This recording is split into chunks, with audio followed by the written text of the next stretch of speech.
কে?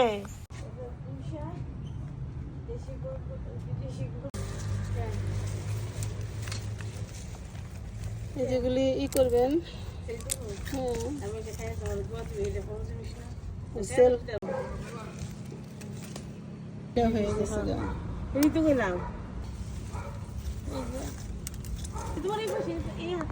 এইটা হইছে তোমার দেশি দেশি, আর জানলাতে ছুটাই ছুটাই নিতে হবে। হ্যাঁ, এটা কেমন জানি একখান হয়েছে কি করল্লার ছুটাই ছুটাই দিতে কত হবে। মানুষ করল্লার চাষ করতে হবে কি দিয়া, এইটা সেটা আপনি সেটারই দিবেন, রিভিউ দিবেন যে করল্লা এইভাবে চাষ করলেই হয়ে যায়। করল্লার কত যত্ন দেখায় মানুষ। এই যে নিচে দেবো, নিচে এই যে থাউজেন্ড থাউজেন্ড ঝুলে রয়েছে।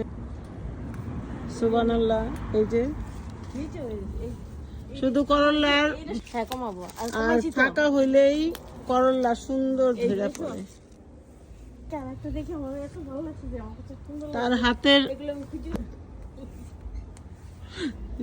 ছিল করল্লার জন্য যে কি পরিমাণ করল্লা হয়েছে দেখে যাও। বাট আমি বললাম করল্লা রান্না করব না, সেজন্য আমি আর ছিঁড়াছিঁড়ির মধ্যে নাই। তারপরে অনেক করল্লা। উস্তাদ জি আপা